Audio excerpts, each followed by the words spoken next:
6절에서 15절입니다.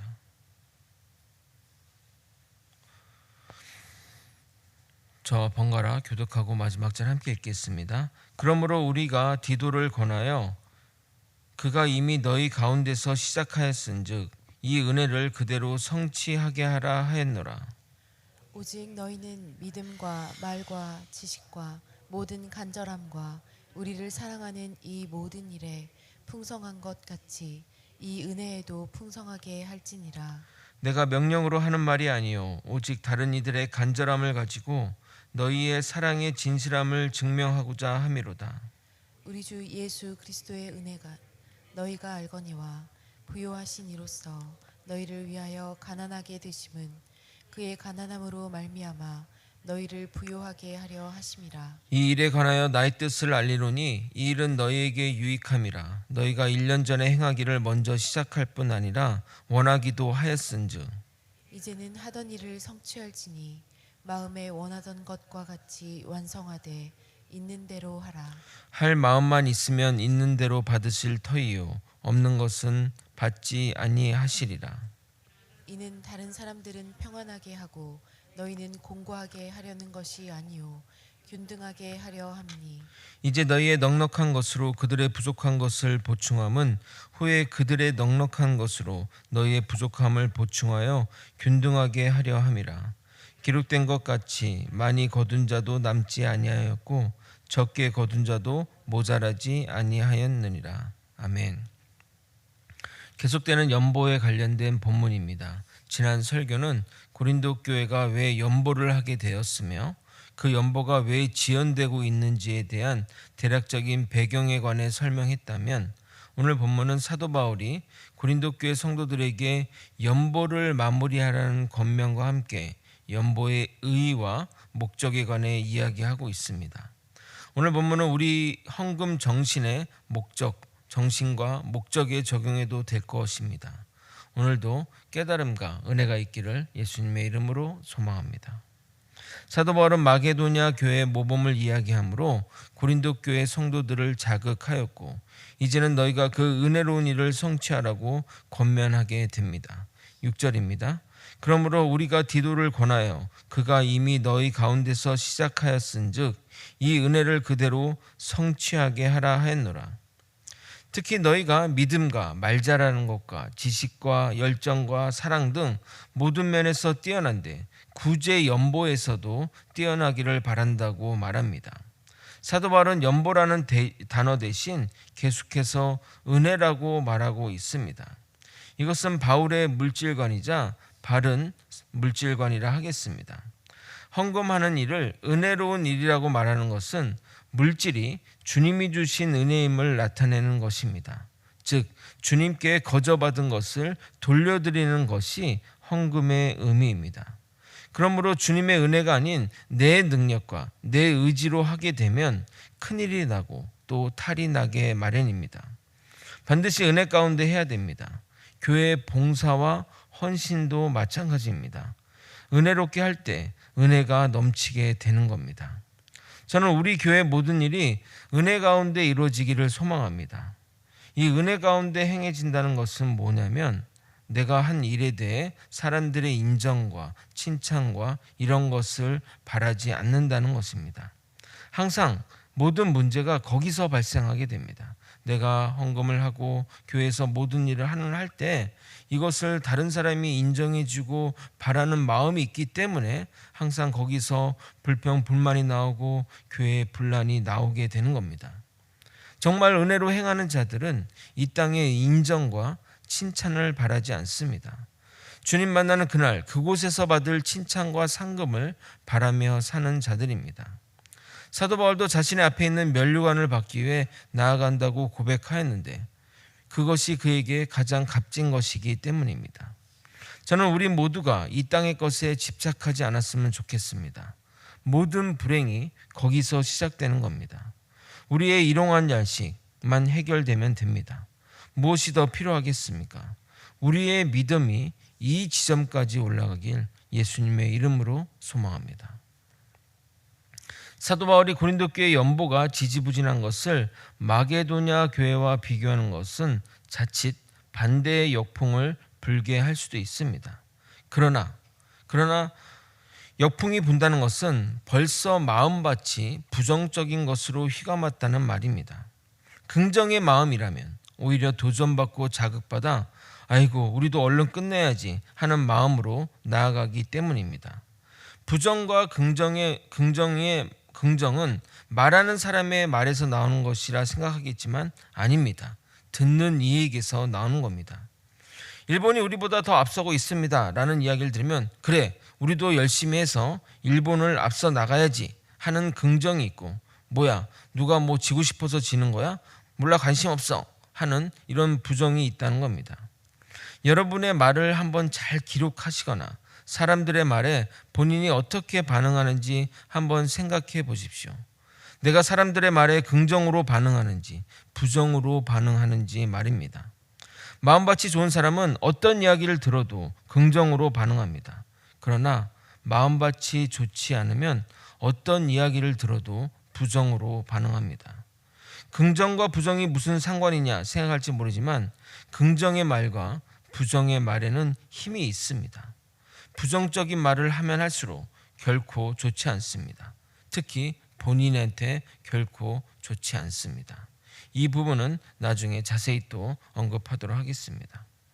사도 바울은 자신이 마게도냐 교회를 언급한 이유를 설명합니다.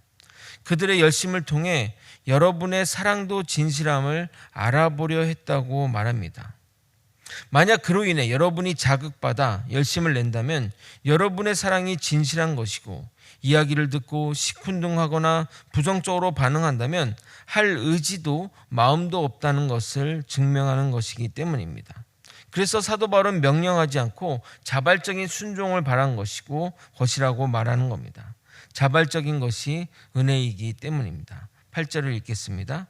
내가 명령으로 하는 말이 아니요 오직 다른 이들의 간절함을 가지고 너희의 사랑의 진실함을 증명하고자 함이로다. 그러한 사랑의 실천은 예수 그리스도가 걸어가신 길을 따르는 것이라고 사도 바울은 설명합니다. 예수님은 만군의 하나님이신데 우리를 위해 낮은 곳으로 오셔서 죄인의 신분으로 돌아가심은 우리를 살리기 위함입니다.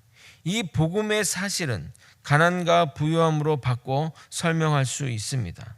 부유한 예수님이 우리를 위해 가난해지셔서 그 가난함으로 우리를 부유하게 하셨듯이 우리도 다른 이들을 위해 가난해짐으로 그들을 부유하게 한다면 우리의 길이 주님이 걸어가신 길임을 말하고 있는 겁니다. 9절을 여러분이 한번 읽어보도록 하겠습니다. 함께 읽겠습니다. 시작. 우리 주 예수 그리스도의 은혜를 너희가 알거니와 부유하신 이로써 너희를 위하여 가난하게 되심은 그의 가난함으로 말미암아 너희를 부유하게 하려 하심이라. 아멘. 아멘. 10절부터 본격적으로 사도 바울은 이 문제에 관한 해결 방안을 제시합니다. 먼저 이 일은 너희한테 유익한 일인데 1년 전에 너희가 먼저 자원하여 시작해서 그 일로 인해 다른 교회가 영향을 받았고 그들은 벌써 마쳤는데 이제는 너희도 이 일을 마무리하라고 말합니다. 마치 결자 해지하라는 자세로 이 말하는 말처럼 여겨집니다. 10절과 11절 전반부를 읽어도록 하겠습니다. 이 일에 관하여 나의 뜻을 알리노니 이 일은 너희에게 유익함이라. 너희가 1년 전에 행하기를 먼저 시작할 뿐 아니라 원하기도 하였은즉 이제는 하던 일을 성취할지니. 그러면서 마음이 원하는 대로 하되 너희가 가지고 있는 범위 내에서 하라고 권면합니다. 형제를 사랑하는 마음이 중요한 것이지 헌금의 액수가 중요한 것이 전혀 아닙니다. 하나님이 돈의 액수를 따라 받으시는 분이 아닙니다. 하나님이 무슨 돈이 없어서 그러시겠습니까? 마음의 정성을 중요하지 돈의 액수는 전혀 중요하지 않습니다. 11절 후반부와 12절을 읽겠습니다. 이해를 돕기 위해 표준 세번역으로 읽어드리겠습니다.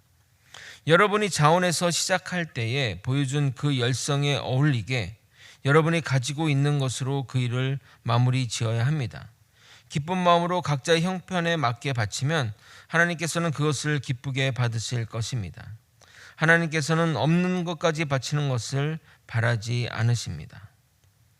혹자는 이렇게 생각할 수 있습니다.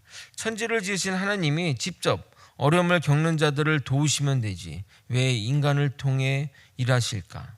어려운 자를 돕는 일이 일도 아니실 텐데 굳이 다른 사람의 힘을 빌리시는 것일까 생각될 수 있습니다.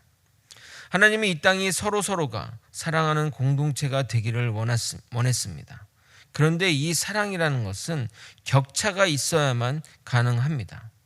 만약 우리 모두가 같은 환경에, 같은 집에서, 같은 삶의 수준으로 살아간다면 다른 사람의 삶을 관심을 가질 이유가 있을까요? 자신 것만 살피면 되는 것입니다. 만약 모자란 것이 있어도 하나님이 다 해결해 주신다면 더욱 다른 이들의 삶과 다른 이들의 그 사정에 대해 관심을 가질 이유가 없는 겁니다. 자신만 바라보며 자신만 챙기면 되는 겁니다. 그러면 다른 사람들을 위한 사랑은 결코 일어나지 않을 것이고 어려운 사람에 대한 도움도 일어나지 않을 것입니다. 생각해 보십시오. 얼마나 삭막한 세상이겠습니까? 그리고 우리가 반드시 알아야 하는 것은 사람의 가난과 어려움이 하나님의 뜻은 아닙니다. 이 모든 것은 인간의 욕심에서 빚어진 결과입니다. 한쪽에서는 음식이 남아서 그것을 버리고 한쪽에서는 먹을 것이 없어 굶어 죽고 더 좋은 양질의 고기를 얻기 위해 값비싼 곡물을 동물 사료로 사용하고 한쪽에서는 곡물의 대량 생산을 위한 과도한 재배로 지구 반대편은 기후변화의 직격탄을 맞아 가뭄과 기근에 시달리는 것입니다. 동물 가죽으로 비싼 옷을 만들어 놓고 팔리지 않으면 가격 유지를 위해 그냥 소각해버리고 그로 인해 온실가스와 소모되는 에너지는 지구 온난화를 가속하게 되고 그로 인해 지구는 신음하고 있습니다. 이것이 하나님이 하셨습니까? 인간의 욕심과 무관심으로 지구는 멸망 10분 전이라고 말합니다. 이런 상황에 사랑의 흐름마저 없다면, 어렵고 힘든 난민과 기근에 죽어가는 아이들에 대한 기부가 없다면 이 세상은 더욱더 삭막해질 것입니다. 하나님은 죄인인 인간이 필연적으로 만들어낼 불균형을 하나님의 사랑을 깨달은 인간이 사랑의 실천을 통해 균등하게 하려는 목적이 있는 것입니다. 그러므로 내가 여유롭다면 일정 부분 그것을 누리되 내 목 이상의 것은 나눔과 구제와 헌신으로 다른 이들을 부유하게 해야 할 것입니다. 개인뿐만 아니라 교회도 그러한 일에 나서야 합니다. 가난한 이들을 위한 구제와 어려운 교회를 위한 선교가 바로 그것입니다. 하나님의 사랑을 깨달은 자와 교회는 반드시 이 길로 나아가야 됩니다. 그래서 하나님의 뜻은 거둔 자도 남지 아니하고 적은 자도 모자라지 않는 것입니다. 15절을 함께 읽고 설교를 마무리하도록 하겠습니다. 함께 읽겠습니다. 시작. 기록된 것과 같이 많이 거둔 자도 남지 아니하였고 적게 거둔 자도 모자라지 아니하였느니라. 아멘. 말씀을 정리하겠습니다. 사도 바울은 고린도 교회 성도들에게 연보를 마치라고 권면하면서 이 일을 은혜롭게 하라고 말합니다. 은혜로 하라고 말합니다. 또한 있는 것으로 하고 분에 넘치지 않게 하라고 말합니다. 우리의 삶은 계속 나아가야 합니다. 한 번의 강한 헌신도 필요하지만 계속되는 관심과 헌신이 더 중요합니다. 어려운 상황은 언제나 존재하기 때문입니다. 그래서 은혜로 해야 합니다. 남의 시선이나 강요에 의하면 계속된 헌신과 도움을 베풀 수 없습니다. 물이 계속 흘러야 생명력이 있듯이 사랑도 계속 흘러야 생명이 되는 것입니다. 이러한 구제와 도움은 우리의 넉넉함으로 부족한 죄를 채우려는 하나님의 뜻입니다. 격차가 있어야 사랑의 물결이 생겨납니다. 물론 이 격차는 인간의 욕심 때문에 생겨난 것입니다. 그럼에도 하나님은 모든 것이 합력하여 선을 이루고자 이 격차를 사랑의 물결로 균등하게 하려는 것입니다. 그러므로 내가 누리는 이 축복이 나만을 위한 것이 아님을 깨닫고 나의 것을 누리고 남는 것은 하나님의 사랑의 실천에 흘려 보내야 하는 것입니다. 그럴 때 하나님의 사랑이 나로 인해 완성되는 것입니다. 이 놀라운 사랑의 서클 안에 살아가는 저와 여러분이 되시길 예수님의 이름으로 소망합니다. 기도하시겠습니다. 하나님의 뜻이 하나님의 헌금의 뜻을 깨닫고 하나님의 그 마음을 품고 살아가는 우리 모두가 되게 도와주시옵소서. 세상의 것에 너무 집착하지 않게 도와주시고 하나님의 나라와 영광을 위해 살아가는 우리 모두가 되게 도와주시옵소서. 나에게 맡겨진 사람들, 나에게 맡겨진 교회와 또 세상을 위해 살아가는 믿음의 백성들 되게 도와주시옵소서. 사랑이 많으신 예수 그리스도 이름으로 기도드리옵나이다. 아멘. 주기도문으로 예배를 마치